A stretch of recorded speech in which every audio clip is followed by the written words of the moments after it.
সুপ্রিয় দর্শক, রাসূল সাল্লাল্লাহু আলাইহি সাল্লাম যখন মেরাজে গিয়েছিলেন, তখন রাসূল সাল্লাল্লাহু আলাইহি সাল্লাম কিছু শাস্তি দেখেছিলেন। তার মধ্যে অন্যতম হচ্ছে জেনা, ব্যভিচারিণী যারা রয়েছে তাদের শাস্তি প্রত্যক্ষ করেছেন। আল্লাহ রাসূল সাল্লাল্লাহু আলাইহি সাল্লাম সহিহ বুখারীর ৭০৪৭ নম্বর হাদিসের মধ্যে স্পষ্ট ভাষায় উল্লেখ করেছেন। আল্লাহ রাসূল বলতেছেন, আমি চলতে, চলতে একটা চুলার মতো তন্তুর মতো একটা ওভেনের মতো একটা বস্তুর পাশ দিয়ে আমাকে নিয়ে যাওয়া হচ্ছিল এবং সেখানে কিছু মানুষের চেঁচামেচি, চিল্লাচিল্লি আমরা শুনতে পেলাম এবং সেখানে প্রত্যক্ষ আমি করলাম, দেখলাম কিছু নারী-পুরুষ, উলঙ্গ নারী-পুরুষ সেখানে চিৎকার করছে এবং তাদেরকে লেলিহান আগুনের শিখা তাদেরকে স্পর্শ করছে।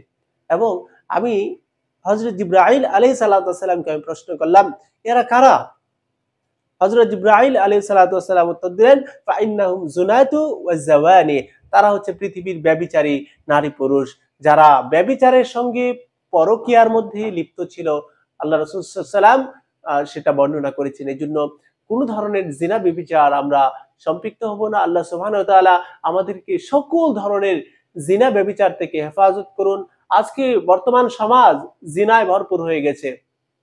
সমাজের মধ্যে জিনা ব্যভিচার সহজ হয়ে গেছে, বিয়ে কঠিন হয়ে গেছে। এজন্য সমাজের অনেক মানুষ যাদের টাকা পয়সা আছে বা তাছাড়াও বিভিন্ন মানুষ জেনার সাথে সম্পৃক্ত হয়ে যাচ্ছে।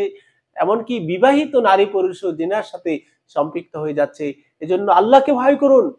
আল্লাহকে ভয় করুন। যারা জেনার সাথে সম্পৃক্ত আল্লাহকে ভয় করুন। আপনারা আল্লাহকে ভয় করে এই জিনা থেকে আপনারা বিরত থাকুন। আল্লাহ সুবহানাহু ওয়া তাআলা আপনাদের জন্য পুরুষের জন্য রেখেছেন অবশ্যই পুত ও পবিত্র হুর, হুর আইন, চক্ষু শীতলকারী হুরদেরকে, জান্নাতি রমণীদেরকে আপনাদের জন্য অবশ্যই অবশ্যই রেখেছেন। আল্লাহ সুবহানাহু ওয়া তাআলা আমাদের সকলকে সকল ধরনের ব্যভিচার থেকে, সকল ধরনের জিনা ব্যভিচার থেকে আমাদের হেফাজত করুন। আমিন।